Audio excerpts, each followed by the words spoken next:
يؤدي حقه المجتهد الذي لا يدركه الهمم ولا يناله الفتن الذي ليس لصفته حد محدود ولا نعت موجود ولا وقت معدود ولا أجل ممدود فترى الخلائق بقدرته ونشر الرياح برحمته ثم الصلاة والسلام والتحية والإكرام على أشرف النبيين وخاتم المرسلين سيدنا ونبينا ومولانا أبي القاسم محمد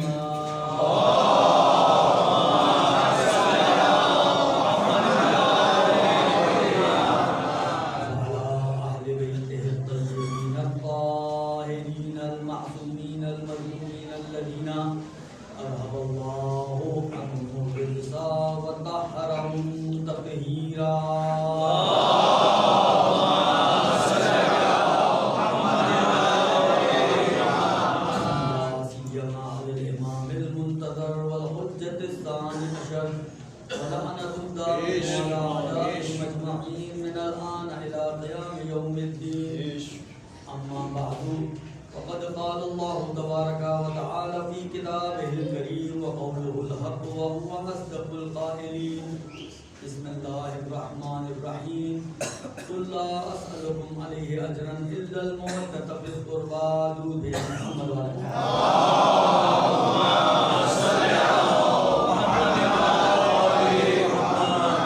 بسم الله الرحمن الرحيم اللهم كن وليك الحجة ابن الحسن صلواتك عليه وعلى آبائه في هذه الساعة وفي كل ساعة وليا وحافظا وقائدا وناصرا ودليلا وعينا حتى تسكنه أرضك طوعا وتمتعه فيها طويلا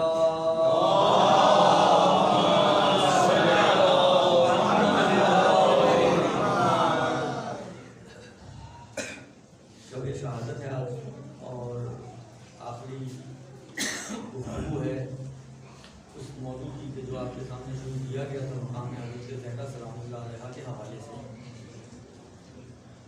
آج جو باتیں آپ کی خدمت میں پیش کرنا ہے اس حوالے سے ہے کہ دیکھیں 2 دن جو باتیں آپ کی خدمت میں پیش کی گئیں زیادہ تر ان کا تعلق بی بی کی دنیاوی مقام و مرتبت کے اعتبار سے تھا کہ دنیاوی اعتبار سے اس بی بی کا کیا مقام و مرتبہ ہے اور جناب زہرا سلام اللہ علیہ رسول خدا کی بارگاہ میں اور پروردگار عالم کی بارگاہ میں دنیاوی زندگی کے اعتبار سے کس مقام و مرتبے کی حامل ہیں.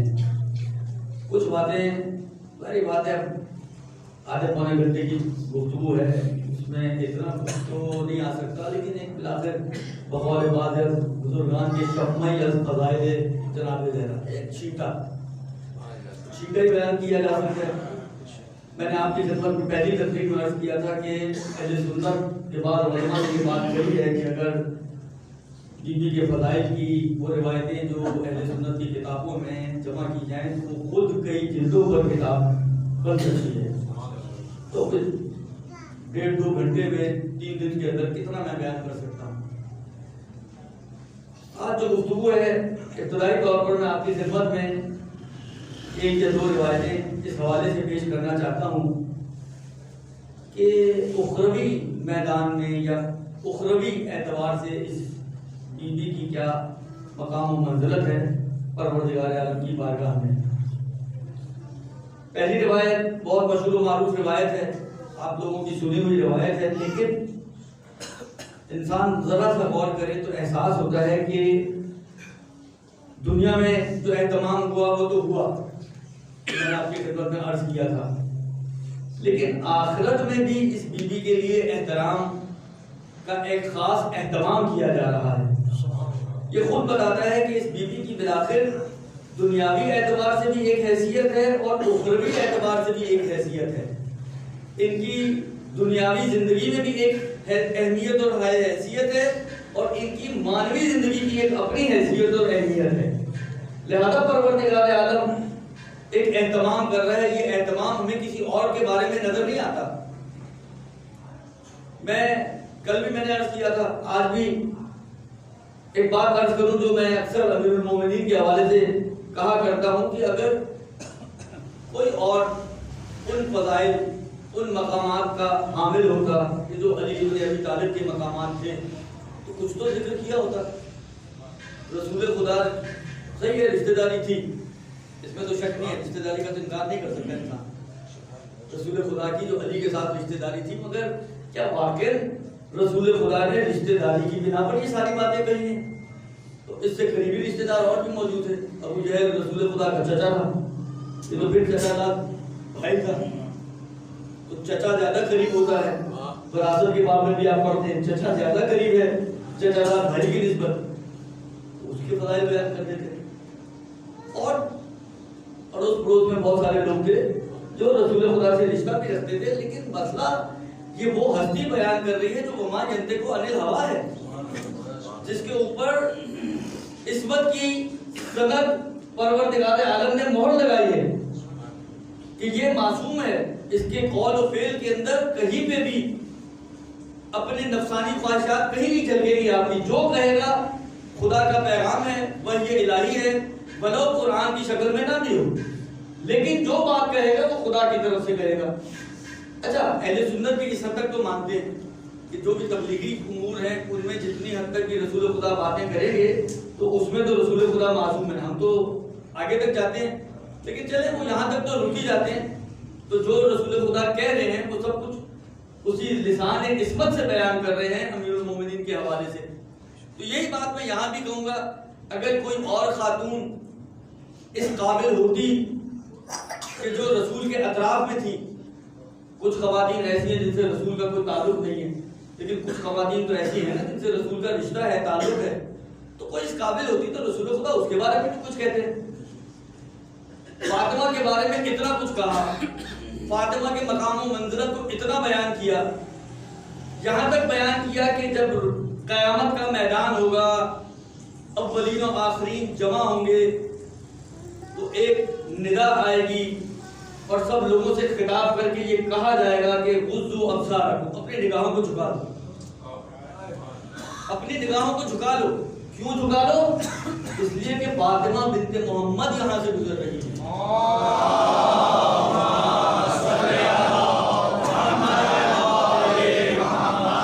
یعنی یہ اہتمام آپ کو کہاں اور نظر آئے گا؟ الہی اہتمام ہے نا، کہاں اور نظر آئے گا؟ کس کے بارے میں اور نظر آئے گا؟ کون سی زوجہ ہے جس کے بارے میں حضرت خدیجہ کے بارے میں یہ چیز نہیں ملتی، جو مقام و مرتبے کے اعتبار سے بالآخر ان خواتین میں شامل ہیں کہ جن کے بارے میں خود رسول خدا نے کہا کہ مردوں میں تو کمال تک پہنچنے والے بہت سارے مرد ہیں، لیکن عورتوں میں فقط 4 عورتیں ہیں جو کمال تک پہنچی ہیں، جن میں حضرت آسیہ، حضرت مریم، حضرت خدیجہ اور حضرت زہرا ہے. تو حضرت خدیجہ ان خواتین کا حصہ ہیں کہ جو کمال تک پہنچی ہوئی ہیں، لیکن اس کے باوجود کمال میں جناب زہرا کے ساتھ شریک ہیں، لیکن جو مقام و مرتبہ فاطمہ زہرا کا ہے وہ مقام و مرتبہ جناب خدیجہ کا بھی نہیں ہے. اس منزلت پہ پروردگار عالم نے فاطمہ کی ماں کو بھی قرار نہیں دیا جس منزلت پہ پروردگار عالم نے فاطمہ کو قرار دیا ہے. اب یہ ایک روایت، ایک بہت ہی مشہور و معروف روایت ہے، روایت تو بہت لمبی ہے، میں صرف اشارہ کروں گا کہ امام باقر علیہ السلام کی روایت ہے.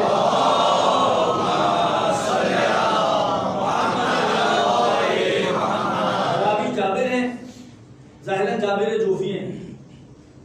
امام سے سوال کرتے ہیں کہ مولا اپنی جدہ کی کوئی ایسی فضیلت بیان کریں کہ جب کبھی مومنین جمع ہوں اور ان کے درمیان اس فضیلت کا تذکرہ کیا جائے تو لوگوں کے دل شاد ہو جائیں. تو اس وقت ایک طولانی روایت ہے جو جناب زہرا کی فضیلت میں امام باقر نے بیان کی، لیکن میں اس کا ایک حصہ آپ کی خدمت میں پیش کرنا چاہتا ہوں کہ اس میں خود جناب زہرا کیا کہتی ہیں. وہ چلتے چلتے چلتے روایت یہاں تک پہنچتی ہے کہ پروردگار عالم جناب زہرا کو کہے گا کہ جنت میں داخل ہو جاؤ. جناب زہرا جنت میں جاتے جاتے مڑ کے دیکھیں گی تو پروردگار عالم کہے گا اے فاطمہ جب میں نے تمہیں جنت میں جانے کا اذن دے دیا تو کس بات کی منتظر ہو؟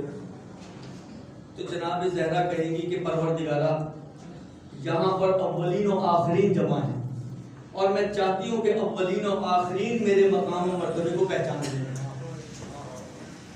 کہا اچھا، پلٹ گیا واپس اور جس کو اپنے ساتھ لے کر جانا چاہتی ہے جنت میں لے جانا۔ وہاں جناب زہرا جملہ عجیب جملہ ہے واقعی، کہتے ہیں جب جناب زہرا پلٹے گی تو جناب زہرا پلٹنے کے بعد اپنے چاہنے والوں کو اس انداز سے اس میدان محشر سے چنے گی کہ جس طرح ایک پرندہ اچھے دانے کو برے دانوں سے چنتا ہے، اور اپنے ساتھ لے کر جنت میں جانے کے لیے بڑھیں گی۔ تو ایک مرتبہ پروردگار عالم ان شیعوں کے دل میں کہ جو فاطمہ زہرا کے محبین اور شیعہ تھے کہ جن کو فاطمہ زہرا اس میدان محشر سے چنے گی، ان کے دل میں کچھ ڈالے گا پروردگار عالم، تو وہ مڑ کے دیکھیں گے۔ خدا کہے گا کہ اے فاطمہ کے محبو جب تمہیں اذن مل گیا جنت میں داخل ہونے کا تو اب تم کس کے منتظر ہو؟ وہ بھی کہیں گے کہ پروردگارہ یہاں پر اولین و آخرین جمع ہیں، ہم چاہتے ہیں کہ ہمارا مقام بھی دنیا جان لے کہ فاطمہ کے چاہنے والوں کا اور فاطمہ سے محبت کرنے والوں کا کیا مقام و مرتبہ ہے۔ تو پروردگار عالم کہے گا کہ تم بھی پلٹ جاؤ، تم بھی پلٹ جاؤ، دیکھو کوئی ایسا تمہیں مل جائے جس نے فاطمہ کی خاطر کبھی تمہیں کوئی ایک لقمہ غذا دی ہو، کبھی فاطمہ کے نام پہ تمہیں ایک گھونٹ پانی پلایا ہو، پکڑو ان کا ہاتھ اور لے کر جنت میں داخل ہو جاؤ۔ روایت کا جملہ ہے کہ اس میدان محشر میں کوئی باقی نہیں بچے گا سوائے ان لوگوں کے کہ جو کافر ہوں گے یا جن کے دلوں میں شک و شبہ ہوگا اہل بیت کی نسبت۔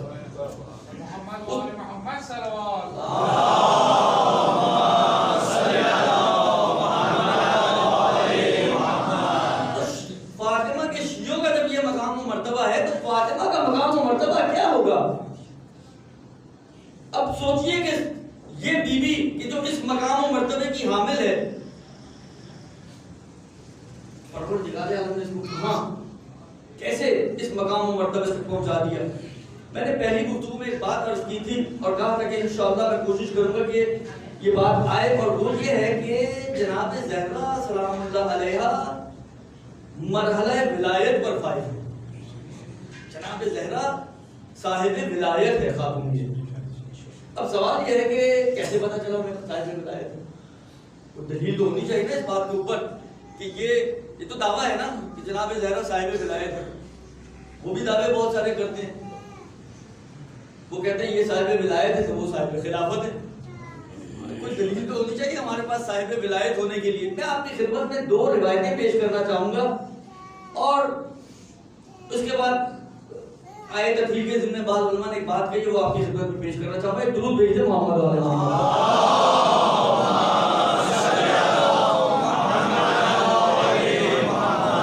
پہلی روایت چھٹے امام جعفر صادق علیہ السلام سے ہے۔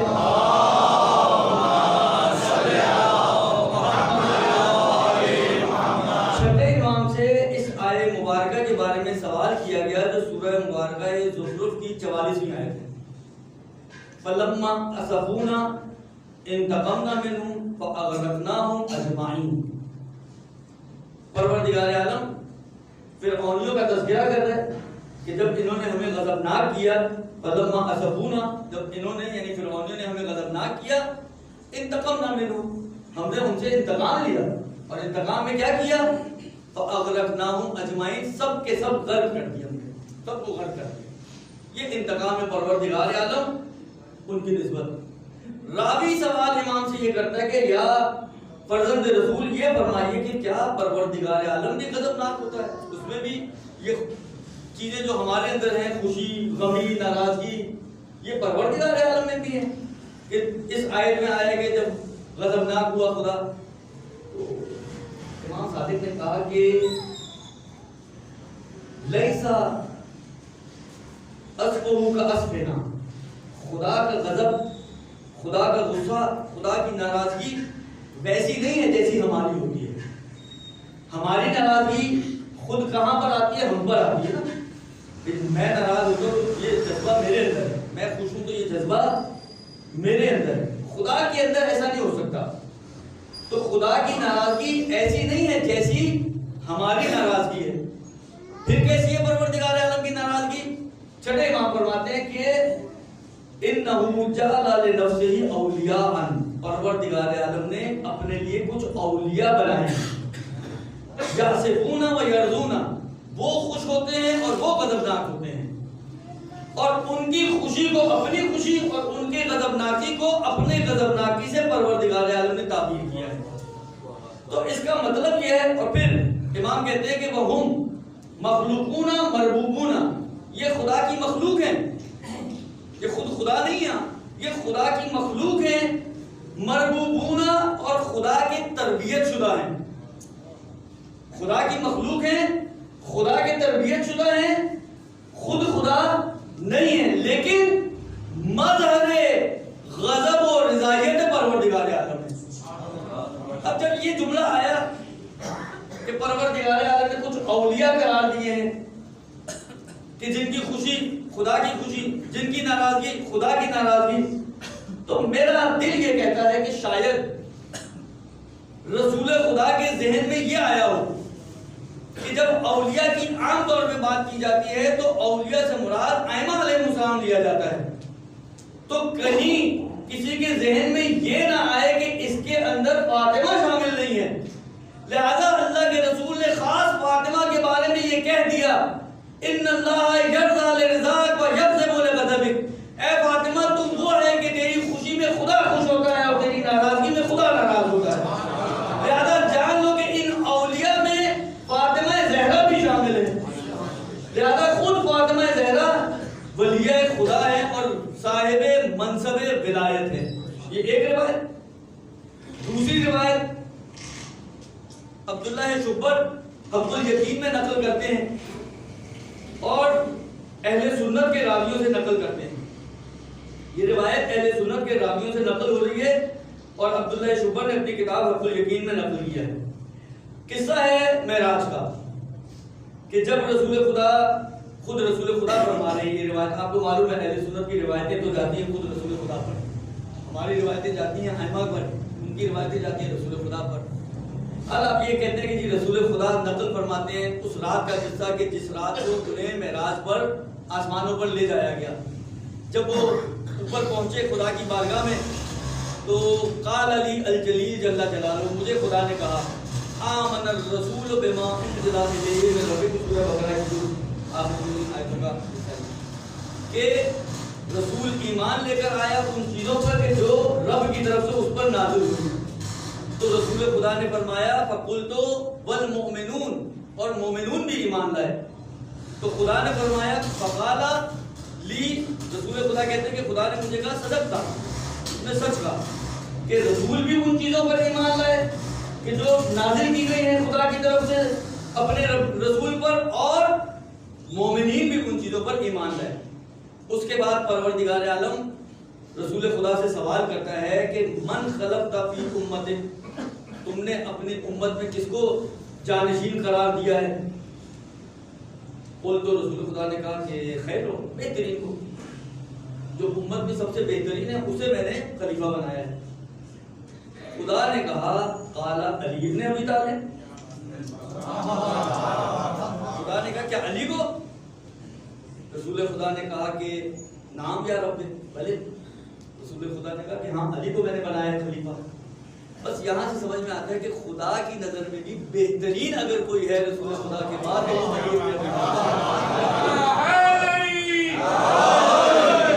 رسول خدا نے نام نہیں لیا تھا، رسول خدا نے صرف اتنا کہا تھا بہترین کو بنایا، تو اس کوڈ کو ڈی کوڈ کیا ہے پروردگار عالم نے اور پوچھا کہ علی کو کہاں؟ ہاں علی کو۔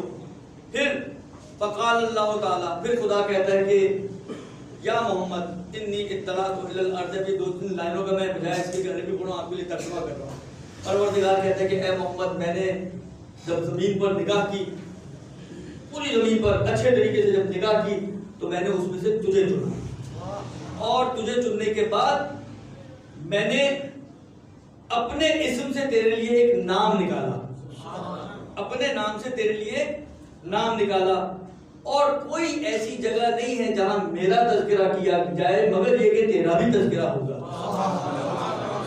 کوئی جگہ ایسی نہیں ہے جہاں میرا تذکرہ ہو مگر تیرا تذکرہ نہ ہو. اور پھر فرمایا کہ فَأَنَا الْمَحْمُودُ وَأَنْتَ مُحَمَّدٌ، میں محمود ہوں اور تو محمد. پھر خدا کہتے ہیں پھر میں نے دوسری مرتبہ دوبارہ اس زمین پر نگاہ کی، اچھی نگاہ، ایک پوری جس کو کہیں پوری زمین کو میں نے دیکھا، جائزہ لیا. تو دوسری مرتبہ نگاہ کرنے کے بعد اخترت منها علیًا، یہاں سے میں نے علی کو چنا. وشکلت له اسما من اسماء، اور علی کے لیے بھی میں نے اپنے ناموں میں سے ایک نام چنا. فانا الاعلی وهو علی، بس میں اعلی ہوں اور وہ علی ہے. یا محمد انی خلقتک وخلقت علیًا وفاطمہ والحسن والحسین والائمۃ من ولدہ من نوری. اے رسول، میں نے آپ کو، علی کو، فاطمہ کو، حسن کو، حسین کو اور حسین کی اولاد میں آنے والے آئمہ کو اپنے نور سے خلق کیا. یعنی یہ سارے کے سارے نور الہی کے حصے ہیں، یہ سارے کے سارے نور الہی کے ٹکڑے ہیں. البتہ اب یہ کیسے حصے ہیں، کیسے ٹکڑے ہیں، نور الہی کے بلاخر وہ ایک واجب الوجود، یہ بلاخر مخلوق کے پروردگار عالم، یہ بھی ساری باتیں چھوڑ دیں. لیکن بلاخر جو روایت کہہ رہی ہے وہ یہی کہہ رہی ہے کہ میں نے ان کو اپنے نور سے خلق کیا.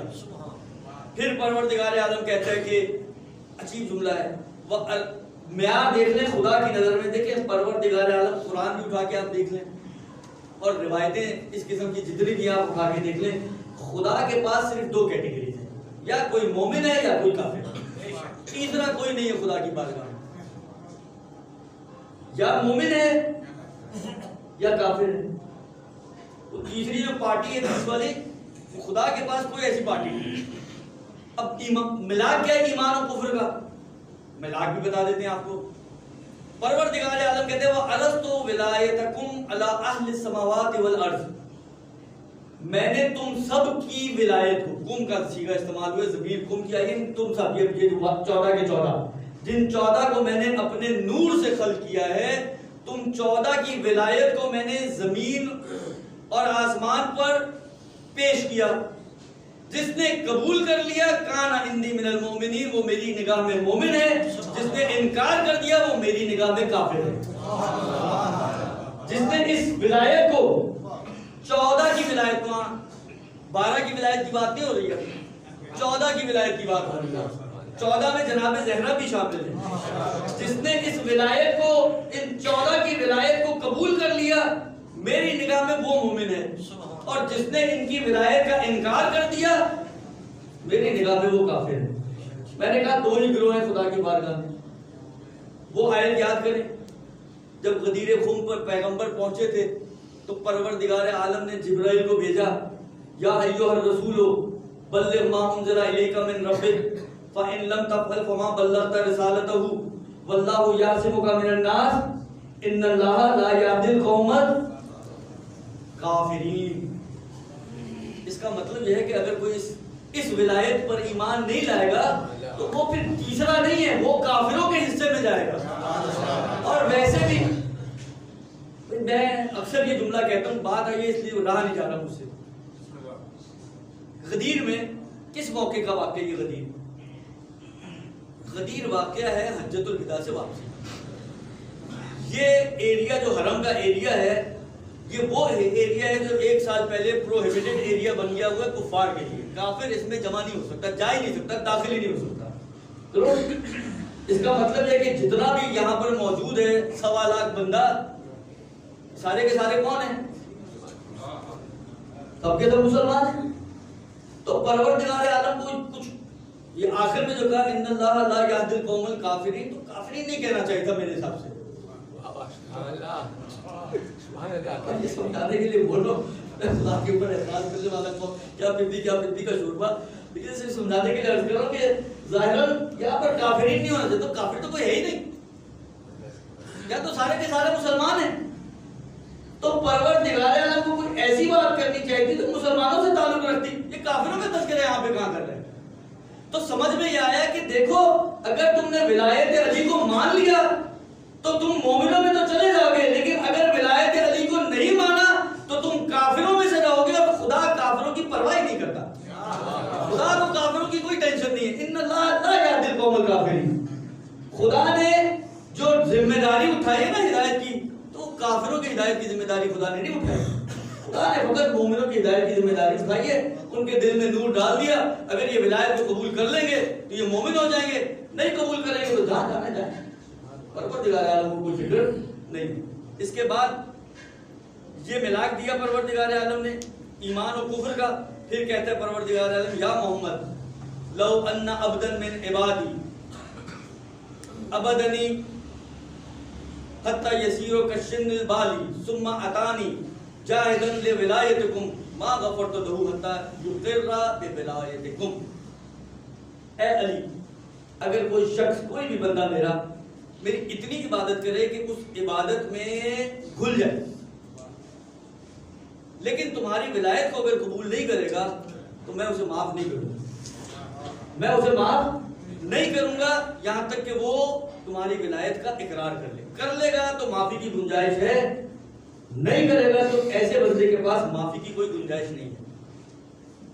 پھر کہا کہ یا محمد تحب ان ترا، یہ جو جن کا میں نے تذکرہ کیا کہ جو میں نے اپنے نور سے خلق کیے ہیں، دیکھنا پسند کرو گے ان کو؟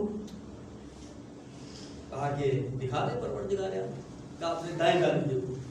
رسول خدا نے جب عرش کے دائیں جانب دیکھا، فَإِذَا أَنَا بِعَلِيٍّ وَفَاطِمَہ سے لے کر 12ویں امام تک سب کا تذکرہ کیا، ایک ایک کا نام لیا کہ میں نے عرش پہ دیکھا، میں علی، فاطمہ، حسن، حسین، چوتھے امام، 5ویں امام، 12ویں امام، سب عرش الہی پر دائیں جانب چمک رہے ہیں۔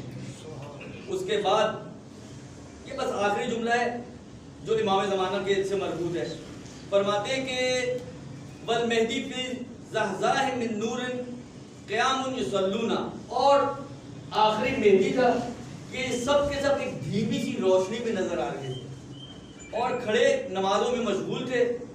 وہوا یعنی المہدی فی وسطہم، مہدی ان کے درمیان میں تھا، کأنہ کوکب دری، چمکتے ہوئے ستارے کی طرح۔ فقال یا محمد ہؤلاء الحجج، یہ میری حجتیں ہیں، وہذا هو سائر من عطرتک، اور یہ جو درمیان میں کھڑا ہوا ہے یہ تیری عطرت میں سے منتقم ہے، انتقام لینے والا ہے اور قیام کرنے والا ہے۔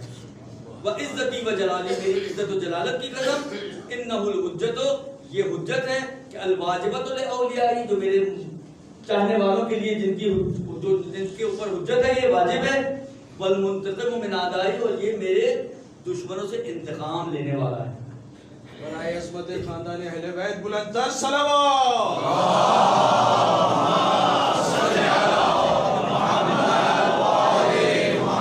ان دو روایتوں میں بہت کلیئرلی، یہ روایتیں بھی سنی منابع سے آئی ہیں، شیعوں نے بھی نقل کی ہوں گی، لیکن سنی کتابوں میں بھی یہ روایت موجود ہے، اور پہلی روایت بھی جو آپ کی خدمت میں عرض کی وہ بھی موجود ہے۔ ان دونوں روایتوں میں جناب زہرا کو اولیاء اللہ میں سے قرار دیا ہے۔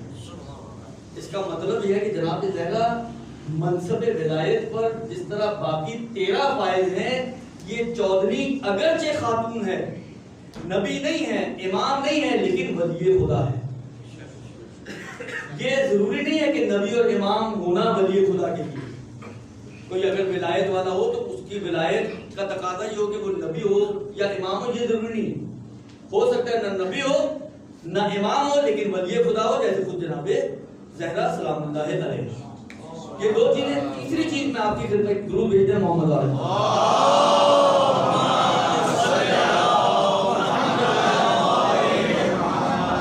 تیسری اور آخری چیز جو آپ کی خدمت میں عرض کرنی ہے، بعض علماء نے ایک بات کہی ہے۔ لیکن ایک مرتبہ ہم ڈائریکٹ سورج کو دیکھ کے سمجھتے ہیں کہ سورج نکلا ہوا، اور ایک مرتبہ ہم سورج نظر نہیں آ رہا، ہم نے پردہ ہٹایا، روشنی نظر آئی، ہم نے کہا ہاں سورج نکل گیا۔ روشنی کو دیکھ کر یہ سمجھتے ہیں کہ سورج ہے۔ کوئی پوچھے آپ نے سورج دیکھا؟ تو نہیں دیکھا تو نہیں، لیکن نہ دیکھنے کا مطلب یہ نہیں ہے کہ ہے نہیں، نہ دیکھنے کا مطلب یہ نہیں ہے کہ ہے نہیں، دیکھا بھی نہیں ہے اور ایمان بھی ہے کہ ہے، دیکھا بھی نہیں ہے اور اس بات پر ایمان بھی ہے نہیں۔ اگر آپ کو کوئی قسم بھی کھلوائے، پورا کعبہ اٹھا لے، آپ کعبہ اٹھانے کے لیے تیار ہو جائیں گے۔ خیر کعبے تو ہم لوگ جھوٹے بھی اٹھا لیتے ہیں، لیکن عام طور پہ عربوں میں بھی یہ چیز ہے، ایرانیوں میں بھی یہ چیز ہے۔ پاکستانی ماشاءاللہ دلیر دل ہیں، اس لیے ان کا کچھ نہیں کہا جا سکتا، لیکن بہرحال عرب اور ایران میں یہ بات ہے کہ حضرت عباس کی جھوٹی قسم نہیں کھاتے، خدا کی کھا لیں گے، حضرت عباس کی نہیں کھائیں گے۔ اب ڈرتے ہیں حضرت عباس کو، تو یہاں یہ ایسا مورد ہے کہ اگر آپ کو حضرت عباس کی قسم کھلائیے تو آپ وہ بھی کھا لیں گے۔ کیوں؟ آپ نے روشنی دیکھی ہے، سورج نہیں دیکھا، لیکن اتنا یقین ہے آپ کو اس روشنی دیکھنے سے کہ آپ قطعی طور پر کہہ سکتے ہیں کہ سورج ہے، قسم کھا سکتے ہیں، سب کچھ کر سکتے ہیں۔ اس کو ذہن میں رکھیے گا۔ اب چلتے ہیں آیت ترتیب کی طرف۔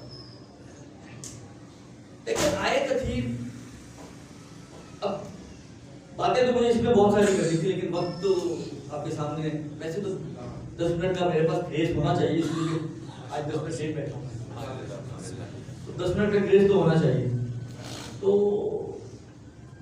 لیکن میں کوشش کروں گا کہ وہ 10 منٹ کا گریس مسائل میں جائے، کم سے کم اس سے زیادہ آگے نہ جائے گا۔ آیت ترتیب پہ اگر آپ غور کریں، اہل سنت کی آپ کتابیں اٹھا کے دیکھ لیں، اہل سنت کے راویوں کو اٹھا کے دیکھ لیں، ایک تو یہ کہ یہ حدیث متواتر حدیثوں میں سے ہے۔ تواتر کا مطلب کل بھی میں نے عرض کیا تھا کہ اس کے اوپر پھر سند کی بحث ختم ہے۔ آپ کہیں گے پتہ نہیں سند کیسی ہے، کون سا راوی ہے، کوئی بھی ہو راوی، شبر جوشن بھی ہو تو بھی چلے گا۔ تواتر کا مطلب یہ ہوتا ہے کہ اتنے یعنی طے شدہ خبر ہے کہ یہ رسول خدا نے فرمایا ہے اور یہ کام ہوا ہے، مطلب تو اس کو کہتے ہیں تواتر۔ تو تواتراً یہ نقل ہوئی ہے روایت۔ اچھا، جس طرح ہم حدیث کے ساتھ پڑھتے ہیں وہ اتنی زیادہ خود ہماری کتابوں میں بھی موجود نہیں، شاید مجھے جو یاد پڑتا ہے محدث بہرانی نے صرف نقل کیا اس کو، باقی شاید اور علماء نے اتنا زیادہ اگر نقل کیے ہوئے تو انہیں سے، یعنی بیس وہی بنتے ہیں کہ جو پورا واقعہ ہمارے حدیث قصہ کا پڑھا جاتا ہے وہ انہوں نے نقل کیا۔ ورنہ عام طور پر اگر آپ تفسیروں میں جائیں گے نا تو تفسیروں میں آپ کو اتنا ضرور ملے گا کہ ایک دن رسول خدا اب ام سلمہ کے گھر میں، جناب زہرا کے گھر میں، یا بعض سنیوں نے لکھا ہے، اہل سنت نے لکھا ہے کہ ام المومنین عائشہ کے گھر میں، کہیں نہ کہیں کسی ایک گھر میں، ان تینوں میں سے ہمارے ہاں تو مشہور یہ ہے ان جابر ابن عبداللہ الانصاری ان فاطمہ الزہرا ہے کہ یہ جناب زہرا سے سند ہے اور جناب زہرا ہی کے گھر میں یہ واقعہ پیش آیا۔ ہمارے یہاں مشہور یہ، ہمارا تواتر تو یہی کہتا ہے، لیکن ان کے تواتر کے اندر کچھ اور چیزیں بھی ہیں۔ مجھے یاد پڑتا ہے کہ 16-17 راویوں کا نام لکھ کر بعض کتابوں میں انہوں نے، الغدیر میں آپ جائیے گا، انہوں نے نقل کیا کہ ان 16-17 راویوں سے یہ نقل ہوئی ہے جو اس زمانے کے تھے، پیغمبر کے زمانے کے، اور سب نے یہ کہا ہے کہ ام سلمہ کے گھر میں واقعہ پیش آیا۔ ہاں ام سلمہ کا گھر ہو یا جناب زہرا کا گھر ہو، واقعہ جو مسلمات میں سے ہے، جو قابل انکار نہیں ہے، وہ اتنا ہے کہ رسول خدا گھر میں آئے، پھر امام حسن آئے، امام حسین آئے، جناب زہرا امیر المومنین ایک چادر کے اندر رسول خدا نے سب کو جمع کیا، جبرائیل امین یہ آیت لے کر نازل ہوئے، انما یرید اللہ لیذھب عنکم الرجس اہل البیت ویطہرکم تطہیرا۔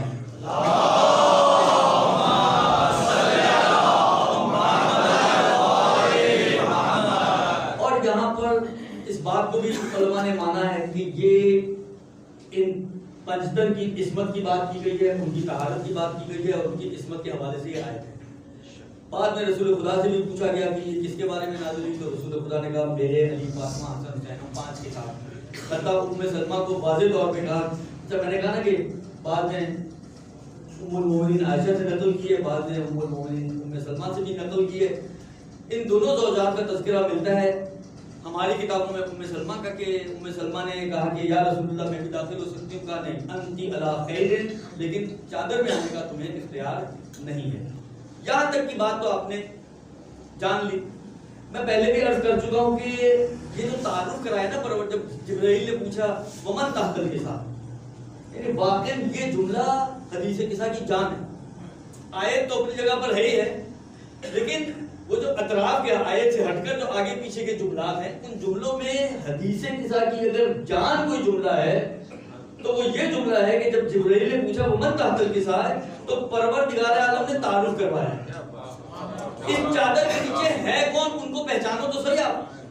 اس چادر کے نیچے وہ شخصیت موجود ہے جو کائنات کی افضل ترین ہستی ہے، یعنی جس کی افضلیت میں نہ شیعوں نے شک کیا ہے نہ سنیوں نے شک کیا ہے، جس کے افضل ہونے میں اجماع ہے امت مسلمین، تمام شیعہ سنی علماء عامہ خاصہ سب متفق ہیں اس بات پہ کہ ختمی مرتبہ سب سے افضل ترین ہے، خاتم النبیین ہے، سید الانبیاء ہیں، سید المرسلین ہیں، رحمت للعالمین ہیں، اور جتنے بھی القاب پیغمبر کے 99 کے 99 یہاں پہ لے آئے ہیں پیغمبر کی عظمت کو سمجھنے کے لیے۔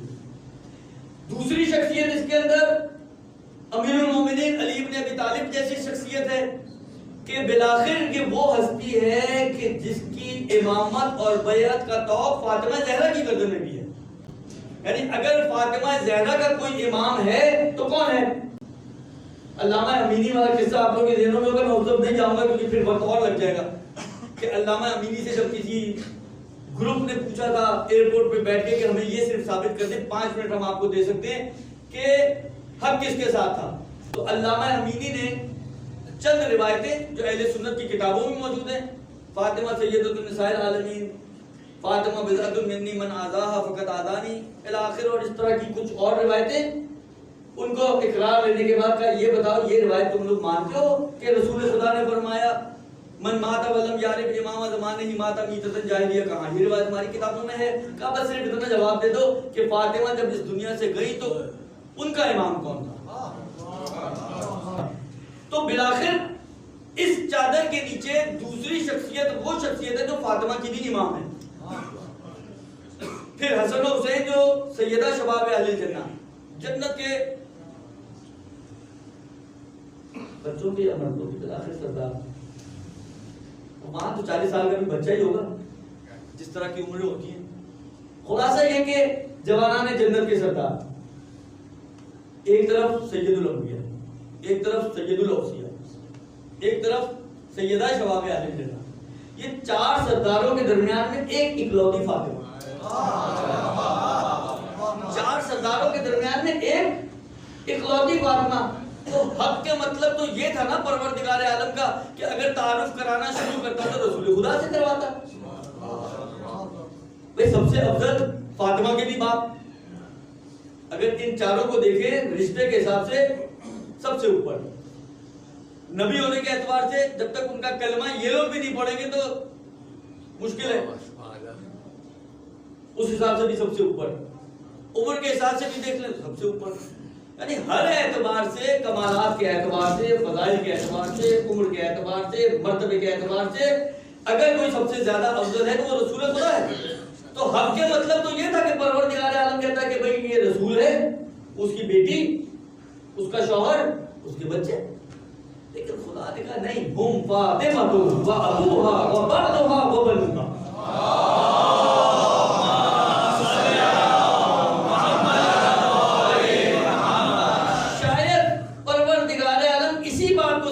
چاہتا تھا کہ دیکھو فاطمہ مرتبے میں نہ رسول سے کم ہے، نہ علی سے کم ہے، نہ حسنین سے کم ہے، مرتبے کے حساب سے فاطمہ میں کوئی کمی نہیں ہے، اور کیونکہ کوئی کمی نہیں ہے اسی لیے جو طہارت رسول خدا کی ہے وہی طہارت علی مرتضیٰ کی ہے، وہی طہارت حسن و حسین کی ہے، اور وہی طہارت فاطمہ زہرا کی ہے، طہارت میں بھی ان میں کوئی فرق نہیں ہے۔ اور پھر یہاں پر بعض علماء ایک جملہ لگاتے ہیں، کہتے ہیں کہ وہی کہ بعض اوقات سورج کو دیکھ کر آپ پہچانتے ہیں، بعض اوقات روشنی سے سورج کی طرف جاتے ہیں۔ عصمت ولایت کے موارد میں سے ایک مورد ہے، یعنی جہاں آپ کو عصمت نظر آئے گی کائنات میں آدم سے لے کر خاتم تک اور خاتم سے لے کے تک قیامت، جہاں آپ کو عصمت نظر آئے گی جان لیں آنکھیں بند کر کے پہچان لیں کہ اس کے اندر ولایت بھی ہونی چاہیے، کیونکہ ولایت کے شعبوں میں سے ایک شعبہ یا اس کی شرائط میں سے ایک شرط عصمت ہے، تو جب عصمت ہے تو سورج ہونا چاہیے نا، بس جب عصمت ہے روشنی نظر آ رہی ہے تو خود وہ خود ولایت بھی سمجھ میں آتی ہے، چاہے پروردگار عالم نے اعلان نہیں کیا کہ یہ بھی میری ولی ہے اس آیت کے اندر، لیکن عصمت سے خود سمجھ میں آ رہا ہے کہ اسی عصمت پہ کھڑا کیا ہے جس عصمت پہ رسول خدا کو کھڑا کیا ہے اسی، ورنہ حق کے پروردگار یہ نہیں ہے. دیکھیں پروردگار اعظم کا ہر فعل حکمت سے خالی نہیں ہو سکتا. یہ نہیں ہو سکتا کہ فاطمہ زہرا اس عصمت کو ڈیزرو نہ کرتی ہوں لیکن پروردگار عالم نے فاطمہ زہرا کو وہی عصمت دی ہو جو خدا نے رسول کو اور علی کو دی ہے. یہ دینے کا مطلب یہ ہے کہ فاطمہ زہرا اسے ڈیزرو کرتی ہے. لہذا فاطمہ زہرا بھی اولیاء اللہ میں سے ایک ولیہ ہے.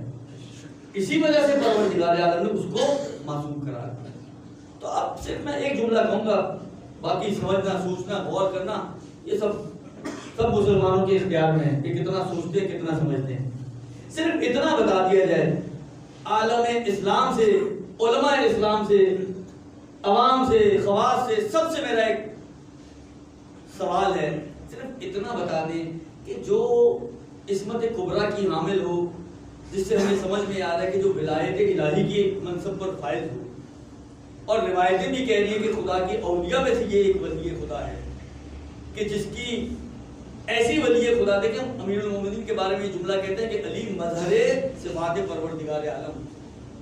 اگر علی مظہر صفات پروردگار عالم ہے تو قطعاً فاطمہ بھی مظہر صفات پروردگار عالم. ہم کوف ہے نا، ہم پلہ ہے نا، تو ہم پلہ تو اسی وقت ہوتا ہے انسان کے جب دونوں کے اندر وزن برابر ہو تبھی تو ہم پلہ بنتا ہے. پہلا اگر ایک کا وزن زیادہ ہو اور ایک کا وزن کم ہو یہ ہم پلہ کیسے بنے گے؟ تو قطعاً فاطمہ بھی خدا کی مظہر کی صفات کی مظہر ہیں. جس طرح میں نے شروع میں وہ رسول کی حدیث عرض کی کہ فاطمہ کی خوشی خدا کی خوشی، فاطمہ کی ناراضگی خدا کی ناراضگی. جو اس مقام و منصب پر فائز عورت ہو، خاتون ہو، صرف سوال میرا امت مسلمہ سے اتنا ہے، کیا حق بنتا ہے انسان کو، یہ حق پہنچتا ہے کہ کسی بھی کرسی پہ بیٹھا ہوا ہو اگر یہ آ کے کوئی بات کرے یا کسی بات کا تقاضا کرے تو اس کو جھٹلایا جائے؟ ارے یہ جھٹلائے جانے کو کہ مستحق بنتی ہے، یہ جھٹلائے جانے کو ڈیزرو کرتی ہے، یا یہ ایسے منصب کی حامل خاتون ہے کہ اس کا کہنا ہی کافی ہونا چاہیے تھا؟ بس عزیزو، میں نہیں سمجھتا کہ یہ ایسی خاتون ہو کہ جو اس بات کو ڈیزرو کرتی ہو کہ جو اس کے ساتھ کیا گیا ہے. اور یہ بات تو بہت روشن ہے کہ بعض اوقات ممکن ہے عمل چھوٹا سا ہوتا ہے لیکن سامنے والے کا رتبہ اتنا بڑا ہوتا ہے کہ اس رتبے کے آگے یہ چھوٹا عمل بھی بہت بڑی جسارت بن جاتا ہے. تو ان کی تو جسارت ہی بہت بڑی تھی، چھوٹی بھی بڑی ہو جاتی ہے. یہاں اگر جسارت اتنی بڑی ہو کہ فاطمہ کو یہ جملہ، یہ واقعاً قیامت ہے یہ جملہ، کہ فاطمہ کو یہ کہنا پڑے کہ میں بنت نبی، میں بنت رسول جھوٹ نہیں بول رہا.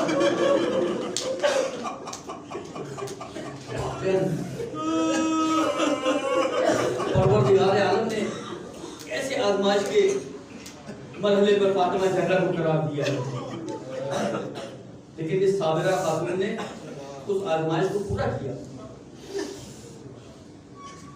آج اس ماں کی اپنے بچوں کے ساتھ آخری رات ہے. کل یہی بچے جب حجرے میں آئیں گے نا اور فاطمہ کے خالی بستر کو دیکھیں گے انہی بچوں کا دل کٹے گا. 75 یا 95 دن فاطمہ نے کیسے گزارے. عجیب جملہ ہے آغا وحید کا، کہتے ہیں کسی کی انگلی کا ایک پور ٹوٹا ہوا ہو اتنی اذیت میں ہوتا ہے یہ وہی جانتا ہے. لیکن جس کی پسلیاں جب وہ سانس لیتی ہوگی تو اس کو کتنی تکلیف ہوگا. 75 یا 95 دن فاطمہ نے کیسے سانس لیا ہوگا یہ فاطمہ جانتی ہے یا فاطمہ کا خدا جانتا ہوگا. اور صرف سانس لینا تو ایک طرف، 75 یا 95 دن یہ امت کیسی امت ہے؟ یہ رسول کی بیٹی ہے. اس امت سے رسول کی بیٹی کا گریہ برداشت نہیں ہوا. علی کو کہتے ہیں کہ یا علی فاطمہ کو کہو یہ دل میں کوئی آرام ہو، ہم آرام نہیں کر سکتے. اب علی نے بیت الحزن بنایا فاطمہ کے لیے. اس کی